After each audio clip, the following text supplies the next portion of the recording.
పిల్లలు ఇక్కడ ఉండేటువంటి సన్నివేశాలు చూస్తుంటే యేసు ప్రభువు ఎందుకు ఇలాగ సోదరులకి నడిపించబడ్డాడా అనేటువంటి ఆలోచన మనకి కలగక ఉద్దేశాన్ని మనం చూడాలి.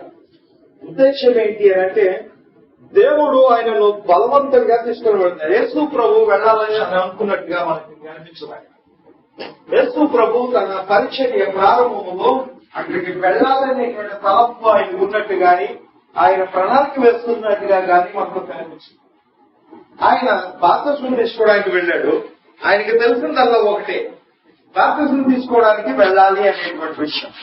బాప్తిస్మం తీసుకున్న తర్వాత వెళ్తాడు. అక్కడికి వెళ్ళిన తర్వాత యోహాను ఏమంటాడనంటే, ఇదేంటయ్యా నీ చెప్పులు వారు ఎక్కడానికి నేను చాలు, నీ చేతుల్లో నేను బాప్తిస్మం పొందగలుగుతాను, నేను నా దగ్గరికి నువ్వు బాప్తిస్మం తీసుకుంటావా అంటే ఆయన ఏమంటాడు అంటే, నీతి నిమిత్తము నీతి యావత్తు ఈ విధంగా జరగదు అని అంటాడు.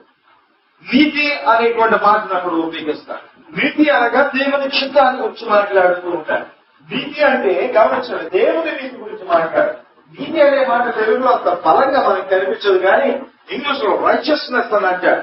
రైచియస్నెస్ నీతి కూడా రెండు ఒకటే అర్థాలు. కానీ రైచియస్నెస్, దేవుని రైచియస్నెస్ అని అంటే దేవుని న్యాయబద్ధత, లేకపోతే దేవుని పరిశుద్ధత అని మనం చెప్పుకోవడం మంచిది.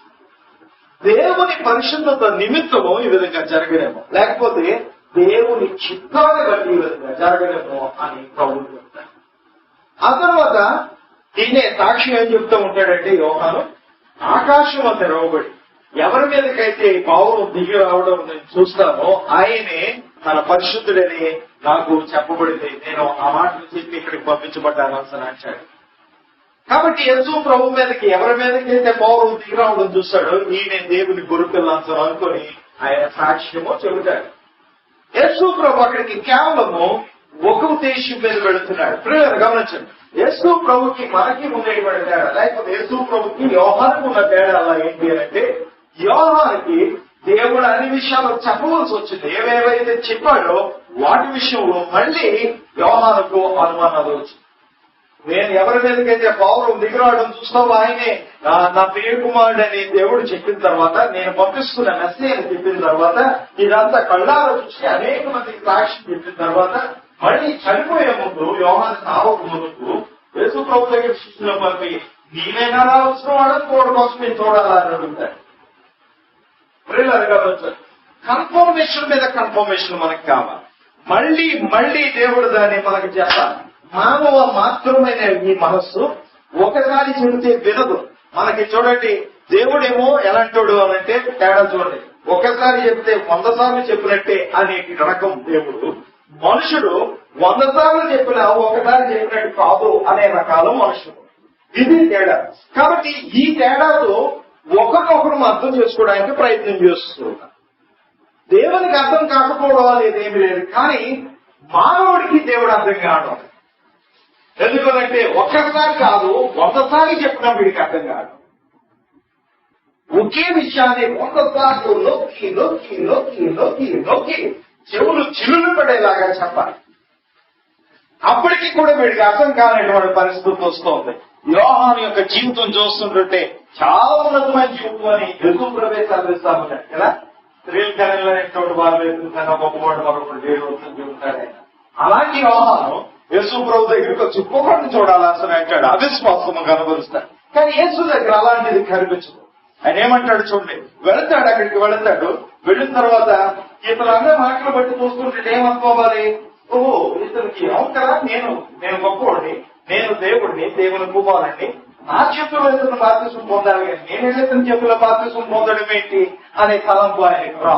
ఒకటే ఆయనకు వచ్చినటువంటి తలంపు, ఎవరి చేతుల్లో నేను బాప్తిసం పొందుతున్నారా లేదా ఎవరు నా చేతుల్లో బాప్తిసం పొందుతున్నారనేది అసందర్భమైనటువంటి విషయం. నా దేవుని మాట దేవుడు ఆయనకి చెప్పి పంపిన విషయం ఏంటంటే, నీతి నిమిత్తము ఇలా జరగలేమో అన్నాడు అని అంటేనే నువ్వు వెళ్ళాలి, బాప్తిసం యోహాను దగ్గర నువ్వు బాప్తిసం తీసుకోవాలనేటువంటి తలంపు దేవుడు ఆయనకు కలుగ చేస్తున్నాడు. అంతవరకు ఆయనకి తెలుసు. వెళ్తాడు, బాప్తిసం తీసుకుంటాడు. తీసుకున్న వెంటనే అరణ్యములోనికి పరిశుద్ధాత్ముడు ఆయన దోసుకుని వెళ్ళిపోతాడంట. మన వేరియస్ వాక్యాలు మనం చూసాం. ఒక దగ్గర కూలిపోయిన ఉంది, ఒక దగ్గర తీసుకుపోయిననుంది, ఒక దగ్గర తోసుకుపోయిననుంది, ఇంకొక దగ్గర ఇంకొక రకంగా తీసుకుని అక్కడికి ఎత్తుకొని పోయినట్టుగా ఉండదు. లెటప్ ఇంటూ ద విల్డర్నెస్ అనేటువంటి మాట కూడా ఉపయోగిస్తాడు. లెటప్ లోపలికంటూ తీసుకుని వెళ్ళిపోయాడు. కాబట్టి ప్రియులారా, యేసు ప్రభువుకు అక్కడికి వెళ్ళాలనేటువంటి స్పృహ కూడా లేదు. కానీ బలవంతంగా అంటే ఇప్పుడు ఎలా చెప్పాలి, ఒకటి వెనక నుంచి ఇలా తోసుకుని వెళ్తుంటే ఎలాగా కదా తోసుకుని వెళ్ళిపోయి లోపలికి వెళ్ళిపోయినట్టుగా బాగా ఇడ్చిపోయినట్టుగా వెళ్ళిపోయి. ఇక్కడ మనము చూడవలసినటువంటి విషయం ఏంటంటే ప్రభు అక్కడ ఉపవాసం చేయాలని తీసుకున్నాడు. యేసు ప్రభు ఉపవాసం చేయాలో లేదో కూడా తెలియదు, ఎన్ని రోజులు చేయాలో తెలియదు, జాగ్రత్త ఎన్ని రోజులు ఉపవాసం చేయాలో తెలియదు, ఎలాగ ఉపవాసం చేయాలో లేదో తెలియదు, ఎలాగ చేయాలో తెలియదు, ఏమీ తెలియకుండా వెళ్ళిపోతున్నాడు. ఎందుకంటే దేవుడు ఆయనను ఆ విధంగా బలవంతంగా తీసుకుని వెళుతున్నాడు. పిల్లలు చాలా సార్లు మనము మన సొంత నిర్ణయాలు తీసుకొని మనం జీవితాన్ని సాగిస్తుంటే యేసు మంచి ఉదాహరణ మనం చూపిస్తుంది. ఆయన జీవితంలో ఏది కూడా ఆయన సొంత నిర్ణయం తీసుకున్నట్టు సర్వాధికారి అయిన దేవుడు ఉంది. ఆయన ఏమంటున్నాడు, నాకు లోకంలో సర్వాధికారము ఇవ్వబడింది అని చెబుతున్నటువంటి ఆయన సొంత నిర్ణయం ఒక్కటి తీసుకున్నాడు. ఒకడైతే సొంత నిర్ణయం తీసుకున్నాడు అనుకోండి, వెంటనే దేవుడు దాన్ని కరెక్ట్ చేసేవాడు. వెంటనే దీన్ని కూడా దాన్ని కరెక్ట్ చేస్తున్నాడు. ఆయన వచ్చి దగ్గరకు వచ్చి నేను ద్రాక్ష చెయ్యాలంటే నా సమయంలో రాలేదు అంటే ఆమె వెళ్ళిపోతుంది. నేనేం చెప్తాడో చేయడానికి వెళ్ళిపోతుంది. తర్వాత ప్రభావంతో మాట్లాడతాడు మనం ఊహించాలి, మాట్లాడతాడు. కాబట్టి వెంటనే డెసిషన్ మార్చి, లేకపోతే నిలకడా లేని వాడు ఆయన. అప్పటికప్పుడే నా సమయంలో రాలేదన్నాడు. ఆమె ఎలా పక్కగా వెంటనే నేనంత రక్షరక్షగా మాట్లాడాడు. నిలకడ వాడు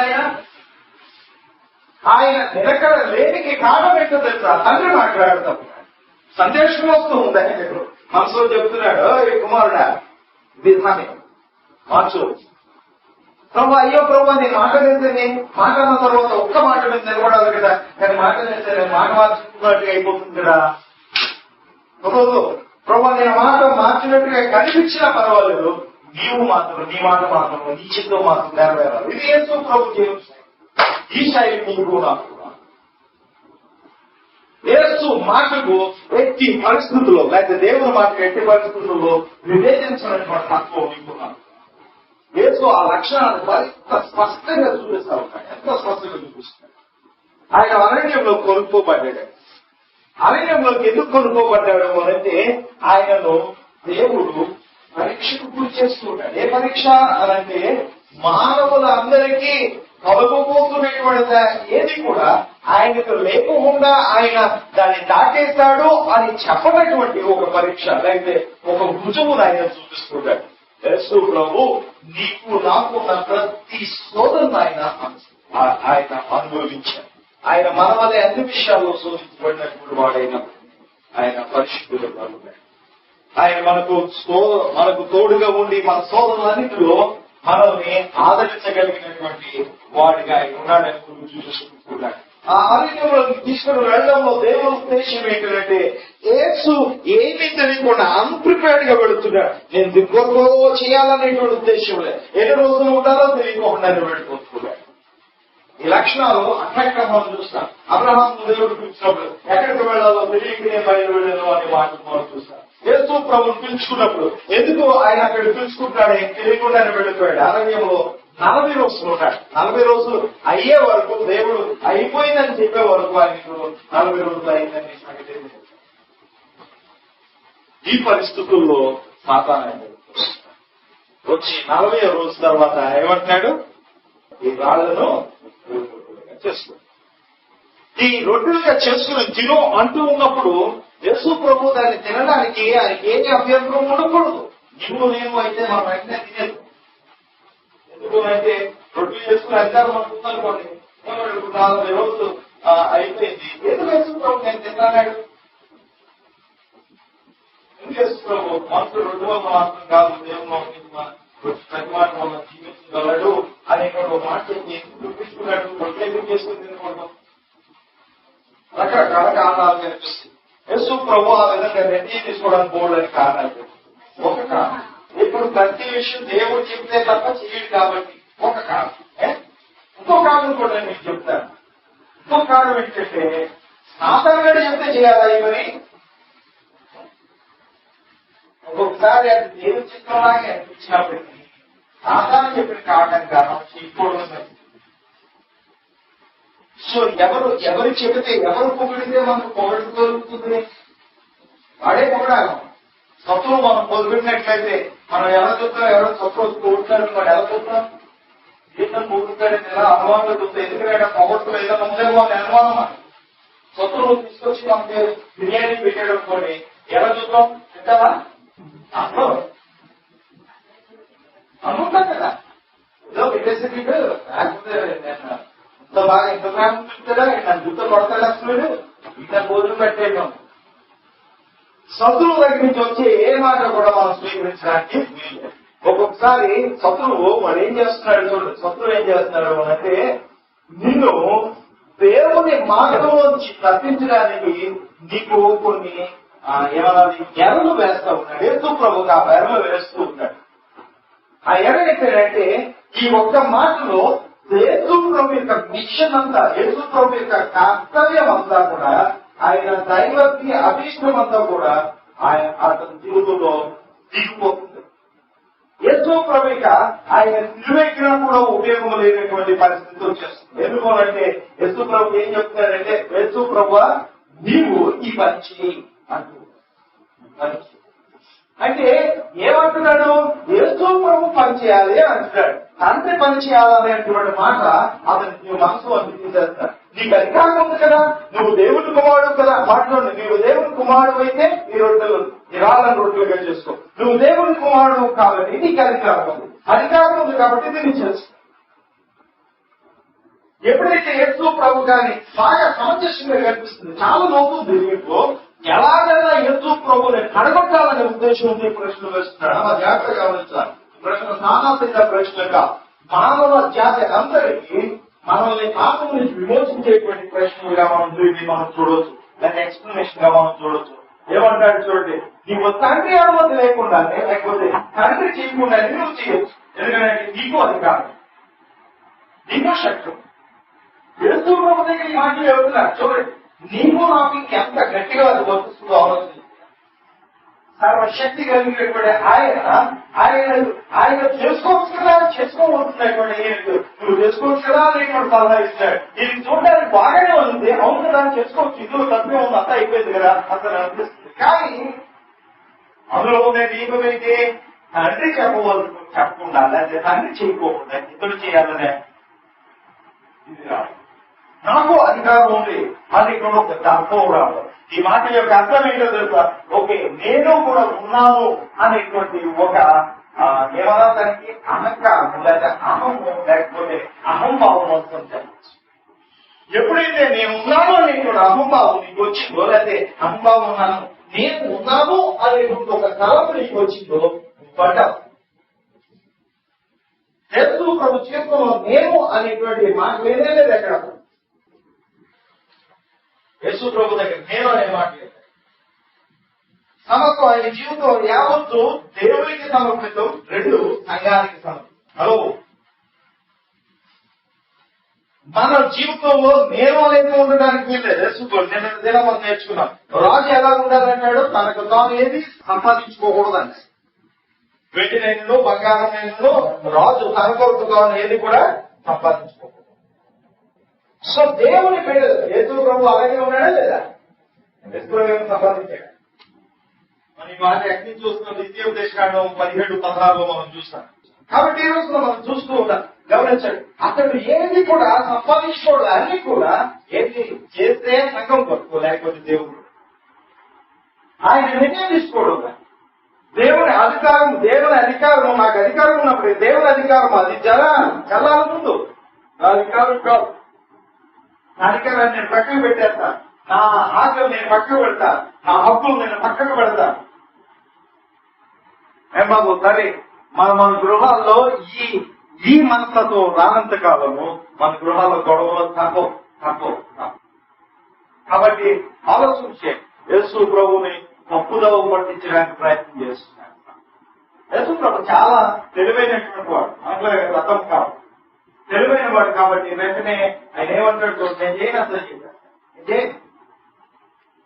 సాతాను ఎలాగైనా ఇతన్ని చూడండి ఎలాగైనా ఇతన్ని పడగొట్టాలని చూస్తూ ఉంటాడు. ఆదమావును కూడా ఎలాగ పడగొట్టాడు లేదా? ఏమని పడగొట్టాడు ఆదమావుని? ఇది నిజమా అని అడుగుతాడు. ఇది నిజమా? దేవుడేమో ఫలం తినదు అన్నాడు. అలాగేది నిజపోవడం నిజమా అన్నాడు. అనేది వాళ్ళు ఒక అనుమానం అనేటువంటి బీజాన్ని వేశాడు. అనుమానం అనే బీజం ఏంటి? అనుమానం అనేటువంటి బీజం ఏంటి? దీన్ని పండు తినదిన దేవతలు అవుతుంది అనే మాట చెప్తాడు. అనగా అంటే వీళ్ళకి ఏమి చెప్తున్నాడు అంటే దేవుడు తనలాగా మీరు అవ్వకోకుండా మిమ్మల్ని అదుపు చేస్తున్నాడు అనే మాట చెప్తాడు.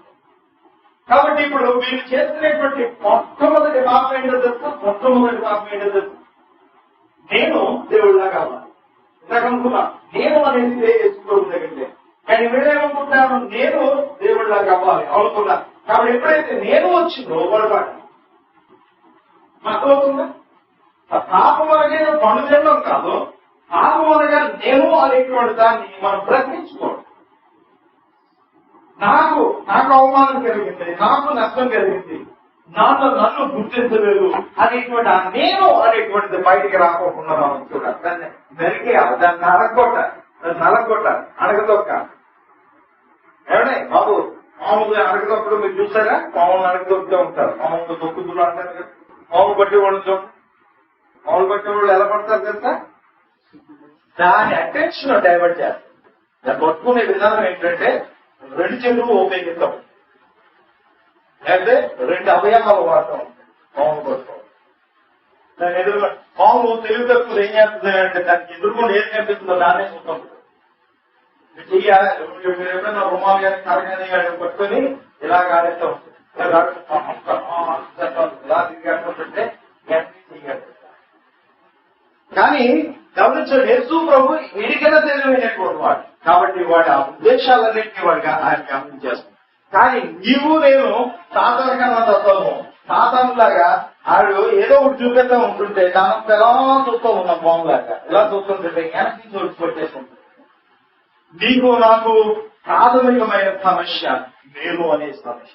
యేసు ప్రభు నేను అనే దాన్ని జయించాడు, నీవు నేను దాన్ని జయించాడు. అరణ్యంలోనికి వెళ్ళినప్పుడు ఈ నేను అనేటువంటి దాన్ని చాలా స్పష్టంగా అక్కడ యేసు ప్రభుకి తండ్రి చూపిస్తున్నాడు. ఆయనతో సహవాసములో ఉన్నాడు, ప్రార్థన చేస్తున్నాడు, ఏం కష్టపడ్డాడో మనకు తెలియదు కానీ 40 రోజుల పాటు ఉపవాసం ఉన్నాడు. పరిశుద్ధాత్ముడు ఆయనతో పాటు ఉన్నాడు. ప్రియులను గమనించండి, దేవుని యొక్క నడిపింపులో ఆయన వెళ్తా ఉన్నాడు. 40 రోజులు అక్కడ వెళ్తా ఉన్నాడు. సాతాను వచ్చి తినమంటున్నా కూడా తిననటువంటి పరిస్థితి అయింది. ఇంకొక ఆమె కూడా నేను మీకు చూపిస్తాను. ఒకటి, దేవుని దగ్గర నుంచి ఆ మాట రావాలి. 2, అది సాతాను దగ్గర నుంచి వచ్చింది కాబట్టి ఆ మాట నాకు రెండవది. ఇంకొక రకంగా కూడా మనం దీన్ని ఆలోచన చేయొచ్చు. ఆయన అంత మాట చూడండి, దేవుని నోట్ల నుండి వచ్చు ప్రతి మాట అంటే ఏమంటున్నాడు తెలుసా? నేను రొట్టె వల్ల జీవించవలసిన అవసరం లేదు, నా దేవుని యొక్క మాట లేకపోతే నా దేవుని యొక్క సెలవు ఉంటే నేను బ్రతుకుతాను అనే మాట చెబుతున్నాడు. నేను అది తింటానా తిననా, తినే అధికారం ఉందా లేదా అనే దాన్ని ప్రక్కన పెట్టాడు. అది లేకపోయినప్పుడు నేను బ్రతకగలను. అమ్మ గమనించాడు. సాతాను ఏమంటున్నాడు? సాతాను యొక్క ఉద్దేశం ఇదిగో వీటిని చేసుకుంటున్నట్టే. ఆయన ఏమంటున్నాడు? అది అవసరమే లేదు, అది చేసుకోవచ్చా లేదా అనేటువంటి తలంపు అసలు వేరే లేదు. మొత్తం ఆ సమస్య లేకుండా చేసేసుకుంటారు. బాబు ఆలోచించి ఏమంటున్నాడు చూడు, అది రొట్టెలు చేసుకోవచ్చా లేదా దేవుని చిత్తమా కాదని కూర్చొని ఆలోచన చేయడం లేదు. అసలు ఆ మాటే లేకపోకుండా సాతాను ఆగుతున్నట్లే కదా. రొట్టె వల్ల మాత్రం కాదు కానీ దేవుని వల్ల ప్రతి మాట వల్ల దేవుడు. ఇప్పుడు ఏం చేయమంటాడు? ఏం చేయాలి? యేసు ప్రభు మాట చెప్తున్నప్పుడు ఏం చేయాలి అర్థం కాదు. గమనించాలి. ఇక్కడ మనం నేర్చుకోవాల్సినటువంటి విషయం ఏంటంటే యేసు చెప్పిన మాటలో ఉండేసరి దేవుడు నోటి నుండి వచ్చిన ప్రతి మాట వలన, దేవుని నోటి నుంచి వచ్చిన ప్రతి మాట అంటే ఎన్ని మాటలు ఉంటాయి? ఎన్ని మాటలు ఉంటాయి? మీరు లేరు, మీరు ఇక్కడ ఉండట్లేదు, మీరు ఎక్కడో ఆలోచన చేస్తున్నారు. బోల్డెన్ అంటే ఎంతదే కదా, బోల్డెన్ బైబిల్ అంతా కూడా దేవుని నోటి నుంచి వచ్చిన మాట. అంటే దేవుని బైబిల్లో ఏ వాక్యమైనా కూడా మనల్ని జీవం చేస్తుంది కదా. మనం అంటే భోజనం లాగా అది మనకు జీవింపు చేస్తుంది. యేసు ప్రభు విధానం ఏంటంటే దేవుడు ఏ మాట అయితే చెబుతాడో ఆ ప్రతి మాటకు విధేయత. ఇంగ్లీష్ లో మాట ఉంటుంది, is hanging on those words అనేటువంటి మాట. ఈస్ హ్యాంగింగ్ ఆన్ సంథింగ్ అంట. హ్యాంగింగ్ ఆన్ సంథింగ్ అంటే ఓ దాని పట్టుకొని వేలాడుతూ, తెలుగు కూడా అదే అర్థం వస్తుంది, పట్టుకొని వేలాడతాడు. యేసు ప్రభు పొట్టంతా దేని మీద అంటే తండ్రి మాట మీద పట్టుకొని వేలాడుతూ ఉంటాయి. ఆ మాట తప్పకి ఏది మంచిది దీని దగ్గర ఐదు డోట్లోంచి వచ్చిందా అది చేయాలనుకుంటాడు. సో ఈ రోజున నీవు నేను నేర్చుకోవాల్సింది, దేవుని నోటి నుంచి వచ్చే ప్రతి మాట నేను జీవింపు చేస్తుంది. వాటన్నిటికీ నీవు విధేయత ఒప్పుకోవాల్సిన అవసరం ఏ కారణం చెప్పినాయా. మా బాబు యేసు ప్రభుకి ఆకలి వేస్తూ ఉంది, దాన్ని కాదని ఆయన రొట్టె చేసుకోవచ్చు. కానీ ఆయన ఏమంటున్నాడు చూడండి, ఆయన మాట వల్లనే నేను జీవించాలి. రొట్టె నాకు అవసరం లేదు. ఒకవేళ ఎవరన్నా రొట్టె తీసుకుని వచ్చి ఇచ్చిండుంటే ఆయన స్వీకరించడం లేదో నాకు తెలియదు, కానీ స్వీకరించడేమో అనుకుంటా.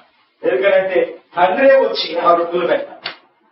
మరొక కారణం చెబుతాను, ఆ తర్వాత అసలు విషయంలోకి పెడతాను. మరొక కారణం చెప్తాను. యేసు ప్రభు తినకపోవడానికి ఇంకో కారణం ఏంటి అంటే ఉపవాసం అయిందో లేదో మనకి చెబుతున్నాడు. చరిత్రకారుడు ఏం చెప్తున్నారు, 40 రోజులు జరిగింది కాబట్టి అతను 40 అనే సంఖ్య అతనికి తెలుసు కాబట్టి 40 రోజులు ఉపవాసం ఉందని వెళ్ళాడని చెబుతున్నాడు. కానీ 40 రోజులు నియమించబడ్డాయనే మనకి యేసు ప్రభుకు తెలియదు. అంటే ప్రారంభం యేసు ప్రభుకు తెలీదు, దాని ముగింపు కూడా యేసు ప్రభుకు గమనించారు. మిగతా జీవితాల్లో అవి సమస్యలు లేకపోతే కొన్ని విషయాలు ఎప్పుడు ప్రారంభమవుతాయి నీకు తెలియకపోవచ్చు, ఎప్పుడు అనుకోవచ్చు నీకు తెలియకపోవచ్చు. కానీ దాని ప్రారంభం అంతా దేవునికి తెలుసని విశ్వాసం కదా. అప్పుడు ఏడకండి వచ్చిందంటే చిన్న కష్టం వచ్చిందంటే ఏడుపు కదా. ఓ ఏడ్చి పడుకులు తేలిపోతా ఉంటాయి కదా. కాబట్టి ఇప్పుడు గమనించండి, ఏడ్పు నీ జీవితాన్ని ఏమాత్రం కూడా సరిదిద్దలేదు. యేసు ప్రభువు లాగా దేవుని మీద ఆధారపడడం మనం నేర్చుకోవాలి. యేసు ప్రభుకి 40వ రోజు అయిపోయిందనే సంగతి తెలియదు. ఇదంతా అయిన తర్వాత అప్పుడు వస్తాడు దేవదూత. అప్పుడు వచ్చి అతడు వెళ్ళిపోయిన తర్వాత అతను వెళ్ళిపోయిన దేవదూత వచ్చి ఆయన సపర్యలు అప్పుడు ఆయన భోజనం అదంతా చేసుకుంటాడు. ఎక్కడి నుంచి మన్నా వచ్చి ఉండదు, ఆయన మన్నా పరలోకపు మన్నా. ఈ సందర్భంలో మరొక సంగతి తెచ్చుకోవాలి. ఇక్కడ నేను ఎందుకు కారణం విడిచిపెట్టేస్తున్నాను. యేసు ప్రభు అన్న మాటను తీసుకుంటున్నాను. యేసు ప్రభు ఏమంటాడు, నోటి నుంచి దేవుడు నోటి మాట మనుషులు ఎక్కడి నుంచి తీసాడు ఈ వచనం, ద్వితీయోపదేశకాండము 8:3 వచనం నుంచి యేసు ప్రభు మాట. ఇంకొక ఆశ్చర్యకరమైన విషయం నేను చెప్తా. యేసు ప్రభు ఈ 3 శ్లోకంలో ఉపయోగించిన మాత్రం ఒకే పుస్తకం. ఏ పుస్తకం? ఎందుకు ద్వితీయోపదేశకాండం నుంచి చూపిస్తున్నాడు ఆయన, అది కూడా మనం చూడాలి. యేసు ప్రభుకి అన్ని పుస్తకాలు ఉండగా కేవలం ద్వితీయోపదేశకాండం నుంచి ఎందుకు చూపిస్తున్నాడు? ఒకడు చాలా మంది కొంతమంది పండితులు ఏమంటారంటే యేసు ప్రభుకి ఫేవరెట్ బుక్ ద్వితీయోపదేశకాండం. ఎక్కువ భాగం ద్వితీయోపదేశకాండం నుంచి ఆయన ఎక్కువ భాగం వాక్యాలు చూపించారు. ఆయన ఫేవరెట్. కాబట్టి ఆయన ఫేవరెట్ బుక్ ఎవరికి కూడా ఫేవరెట్ అవ్వాలి? మన పక్కన చోడికి ఇంకోటికి కదా కూడా ఫేవరెట్. వెరీ గుడ్, సంతోషం. కాబట్టి ఇంకేంటి బాగా తెలుగు మనకి చదివేయాలి. చదివేయంటే న్యూస్ పేపర్ చదివినట్టు కదా అర్థం చేసుకుంటూ బాగా చదవాలి. సరే, ఈ రోజున ప్రభు అన్న మాట దగ్గర నుంచి ఎందుకు ఆ మాట అన్నాడు అనేటువంటి ఒక విధానాన్ని అయితే అందులో ఉండేటువంటి అర్థాన్ని మనం బయటకు రప్పించడానికి ప్రయత్నించాలి. చూడండి, ద్వితీయోపదేశకాండము 8వ అధ్యాయం 1వ వచనం నుంచి మనం ప్రారంభించాలి. మీరు బ్రతికి అభివృద్ధి నుండి యెహోవా మీ పితరులతో ప్రమాణం చేసిన దేశంలోకి పోయి దాన్ని స్వాధీనపరుచుకున్నట్లు నేడు నేను నీకు ఆజ్ఞాపించిన ఆజ్ఞలన్నింటినీ అనుసరించి నడుచుకొనవలెను. మొట్టమొదటి ఏమంటున్నాడు, మీరు అభివృద్ధి విస్తరించినట్లు, మీరు బ్రతికి అభివృద్ధి నుండి యెహోవా మీ పితరులతో వెళ్ళి మీరేం చేయాలి, మీ పితరులతో ఆజ్ఞను మీరు ఆజ్ఞలు ఏంటి? ఆజ్ఞలు అనేది ప్రక్కగా మనం పెట్టేస్తుంది. మనం దేవుని మాటలన్నింటినీ మీరు వింటూ ఉండాలి అని చెప్పేస్తాడు. బాగుంది. మీరు బ్రతికి ఉండాలి అని అంటే, మీరు అభివృద్ధి పొందాలి అని అంటే దేవుని మాట మీరు ఆలోచించాలి. ఎందుకు వెళ్ళాలి? మరియు నీవు ఆయన ఆజ్ఞను గైకొందువో లేదో నిన్ను శోధించి నీ హృదయంలో నున్నది తెలుసుకొనుటకు నిన్ను అణుచు నిమిత్తమును అరణ్యంలో ఈ 40 సంవత్సరములు నీ దేవుడైన యెహోవా నిన్ను నడిపించిన మార్గమంతటిని జ్ఞాపకము చేసుకొని మరియు ఏమంటాడు చూడండి, నీవు నా మాటలన్నీ విని నా ఆజ్ఞలన్నీ లోబడతావో లేదో తెలుసుకున్నట్లు చూడండి, నిన్ను శోధించి నీ హృదయంలో ఉన్నది తెలుసుకుంటాడు. నేను నీకు కొన్ని ఆజ్ఞలు ఇస్తున్నాను, ఆజ్ఞ నువ్వు చేస్తావో లేదో నేను తెలుసుకోవడానికి నేను శోధిస్తా ఉన్నాను. అరణ్య మార్గం అంతా కూడా శోధన మార్గం. 40 సంవత్సరాలు యేసు ప్రభు దేవుడు వారిని శోధించాడు. వాడు ఎలా చేస్తాడు ఏంటనేది శోధించాడు. శోధించి అక్కడ ఒక మాట అంటున్నాడు, ఒక చక్కటి మాట అంటాడు, చదువురా చదువు. నిన్ను అణచు నిమిత్తం మాట చూడండి. అణచు అణచడం అంటే ఏంటి? అమ్మా తొక్కడం. తొక్కడం అంటే ఏంటి? ఎవరైనా తొక్కాడు అనుకోండి ఏమంటాం? తొక్కడం అంటే ఏంటి?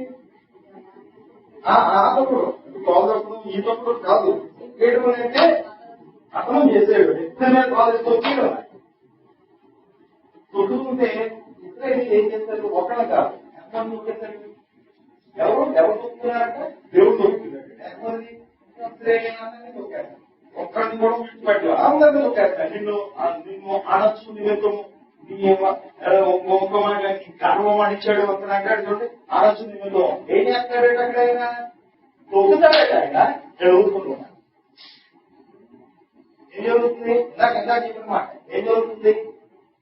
నేను అనే 40 సంవత్సరాల ప్రయాణంలో నేను అనే అహంకారాన్ని దేవుడు వారి జీవితాలను చంపేయడానికి ప్రయత్నిస్తాను. నేను అనొచ్చు నిమిత్తము నేను చదవాలి. నేను యెహోవా నిన్ను నడిపించిన మార్గమంతటిని జ్ఞాపకం చేసుకోను.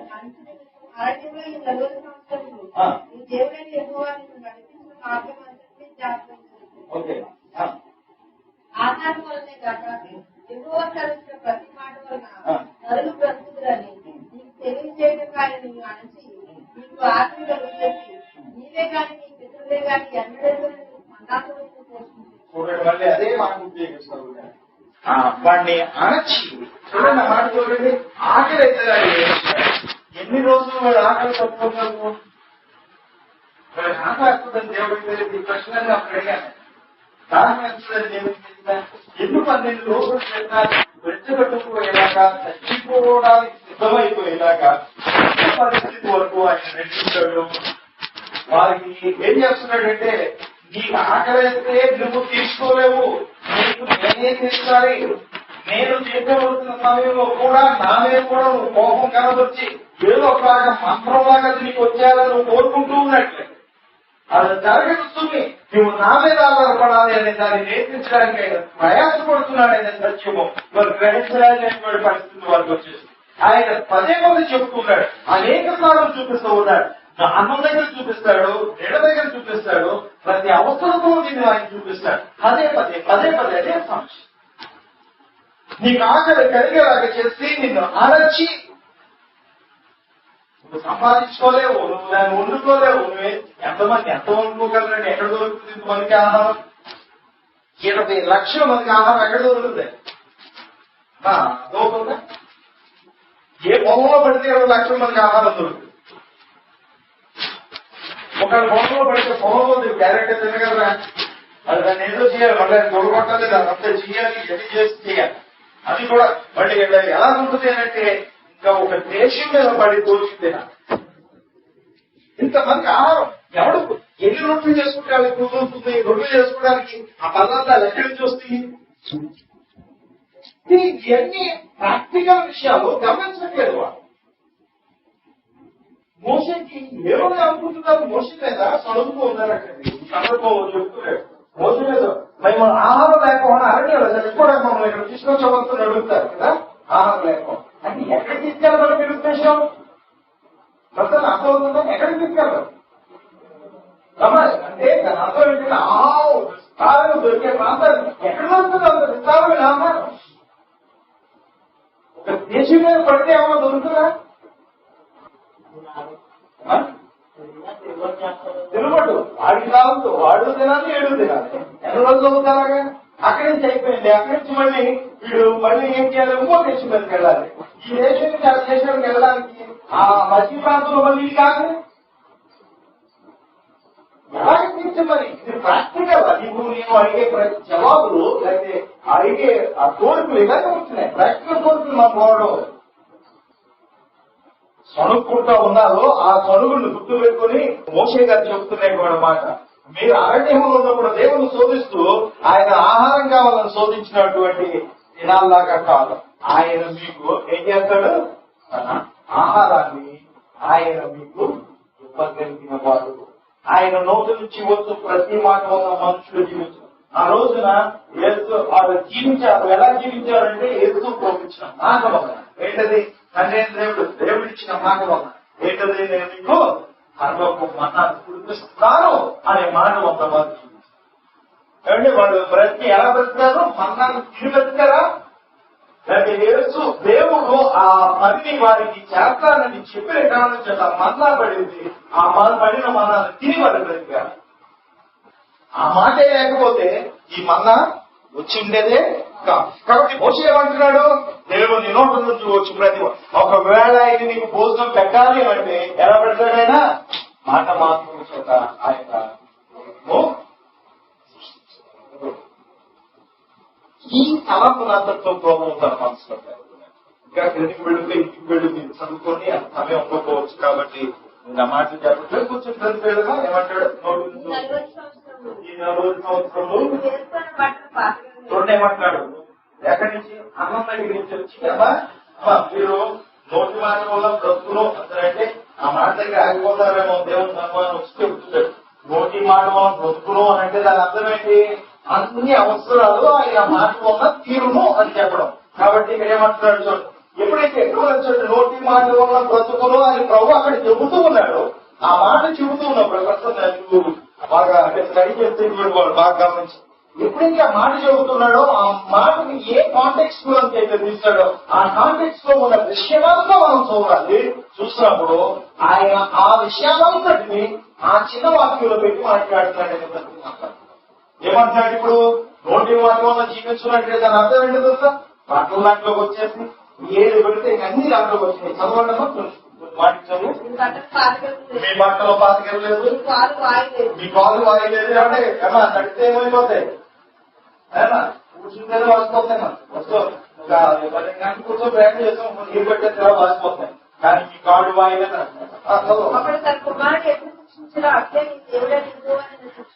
ఏం మాట్లాడుతున్నాడు ఆయన. ఇప్పుడు వరకు ఏం చెబుతున్నాడు, నీకు ఆహారం ఇచ్చాడు, నీ బట్టలు కాలేదు, నీ కాళ్ళు వాయలేదు అంటున్నాడు. అంటూ తండ్రి ఏమంటాడు, తండ్రి తన కుమారుడు ఏంటంటే అంటే ఈ 40 సంవత్సరాలు నీకు బోధించాడు అని ఇచ్చాడు. కానీ అదే సమయంలో తండ్రి కుమారుని శిక్షించినట్లుగా దేవుడు శిక్షించాడు.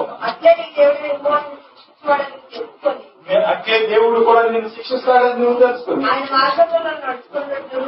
మార్గంలో ఒకసారి గ్రహిస్తున్నా. దేవుడు శిక్షించునని తెలుసుకొని ఆ మాటలు ఒక ప్రశ్న వేస్తాను, నిజంగా యథార్థంగా జవాబు చెప్తారా? ఎప్పుడైనా దేవుడు శిక్షించాడని నీకు తెలుసా? నీ జీవితంలో దేవుడు శిక్షించిన సమయం నీకు తెలుసా అంటున్నా. ఒకవేళ ఏదైనా వచ్చిందో ఒకవేళ అన్నట్టు సాధనలో పెట్టేయడమో లేకపోతే ఇంకోటి దేనిలో పెట్టేయడమే దేవుడు శిక్షిస్తున్నాడని మనకు తెలియదు. అందుకని అంటున్నాడు, దేవుడు నిన్ను శిక్షణ కుమారుని శిక్షించినట్లుగా తండ్రి శిక్షించినట్లుగా దేవుడు నిన్ను శిక్షించడని తెలుసుకుని ఆయన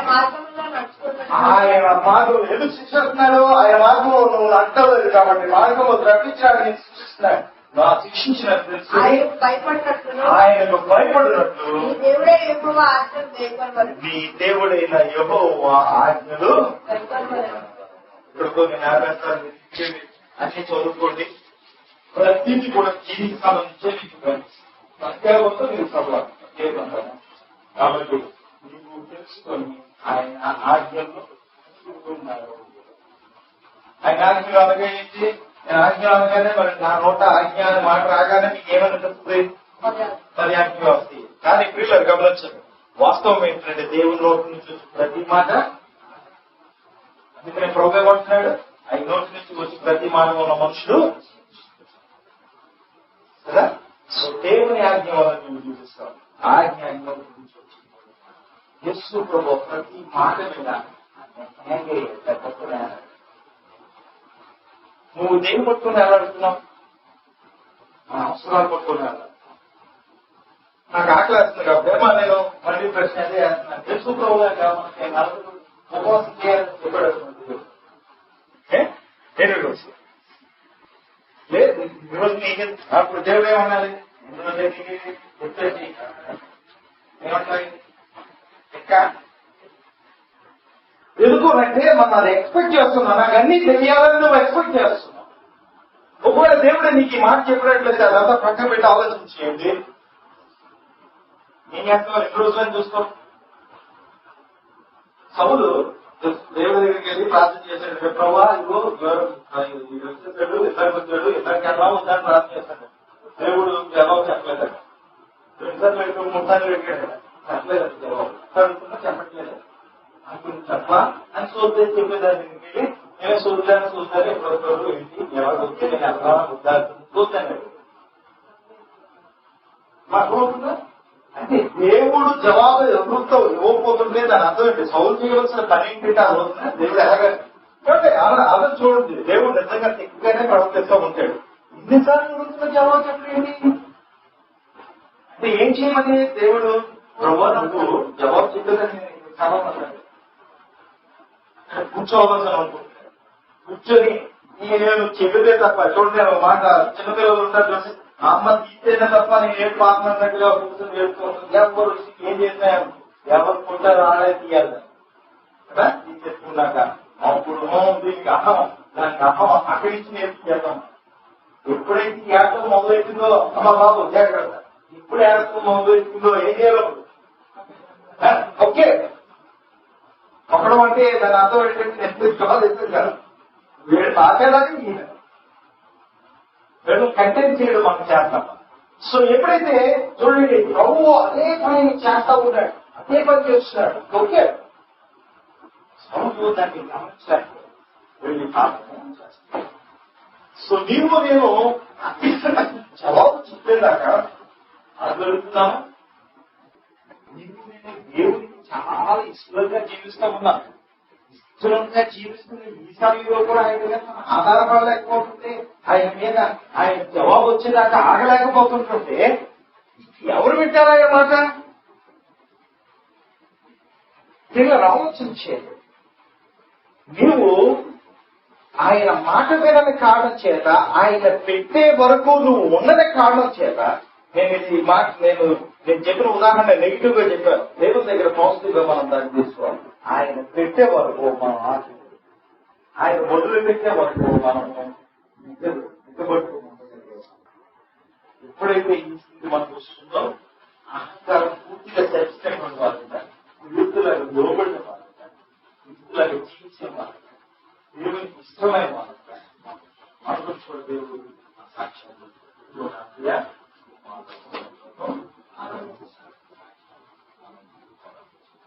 కాబట్టి ఈరోజు చాలా స్పష్టమైనటువంటి సత్యాన్ని సత్యాన్ని జీవించడానికి వద్దులమై ఉందా.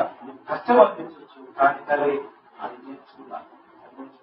మొదట్లో పడతాం మా బాబు జాగ్రత్త నేర్చుకున్నాం అంటే ప్రతి దానికి ఇలాగే అసలు మొదట్లో పడతాం. పడతా లేస్తా జాగ్రత్త తెలుస్తూ ఉంచండి. పడతా ఉన్నప్పుడు అయ్యో ఈ విషయమైన పడ్డా లేదు చేయాలి. ఎక్సర్సైజ్ చేయండి. నేను నేర్పించలేను. ఎవరి కాలం ఎక్సర్సైజ్ చేయాల్సిందే. ప్రతి వాడు దీన్ని అనుసరించి ఎక్సర్సైజ్ చేయాలి. అప్పుడు దేవుడు చెప్తాను. అమ్మ లేకపోయినట్లయితే ఏం జరుగుతుందో దేవుడు కుక్కలోడు అని మనం అనుకున్నట్లయితే మేము 100 సార్లు చెప్పినప్పుడు ఒకసారి చెప్పినట్టు కాదు, తేడా ఉంది. కాబట్టి ఇప్పుడు మీరేమనవచ్చు అంటే మరి దేవుడు అన్యాయంగా చేస్తున్నావు. ఒకసారి చెప్తే ఒకసారి చెప్పినట్టు ఏం కాదంటే సరే మరి నువ్వు అలాగే చేస్తున్నావు. ఎవరైనా నువ్వేమో తేడాగా చేస్తావా? ఒకసారి చెప్తున్న తర్వాత రెండోసారి చెప్పమంటే నీకు చిరాకు వచ్చేట్లేదు. ఇంకో న్యాయం నీ దేవుడికి ఒక న్యాయం కూడా. దానికి మనం మనకే న్యాయం ఉన్నప్పుడు సర్వోన్నతుడైన దేవుడికి ఎంత ఎంత ఎంత ఇది ఉండాలి, పట్టు ఉండాలి అని అలాగే నిజంగా నేను ఒకసారి చెప్పి ఒకసారి చెప్పినా నేను రెండోసారి మాట్లాడినా సరే అందులో నేను చాలా సార్లు చెబుతున్నాను కొన్ని విషయాలు. అంటే నేను ఉదాహరణకి నేను చెప్తున్నాను, కొన్నిసార్లు చెబుతాడు అస్తమానం జీవితాంతం చెబుతూ ఉంటాడు. చెప్పినది ఆయన నోటి నుంచి వచ్చినటువంటిది స్థిరమైందని నమ్మాలి, నమ్మి దానికి బట్టి జీవితాన్ని తీర్చిదిద్దుకోవాలనేది ఆ చిత్తుని నా జీవితంలో నెరవేరి మహిమ కలగాలని ప్రార్థన చేస్తూ ముగిస్తున్నాను. దేవుడు వాక్యము దీవించుకుంటాను. ఆమేన్. స్తోత్రం.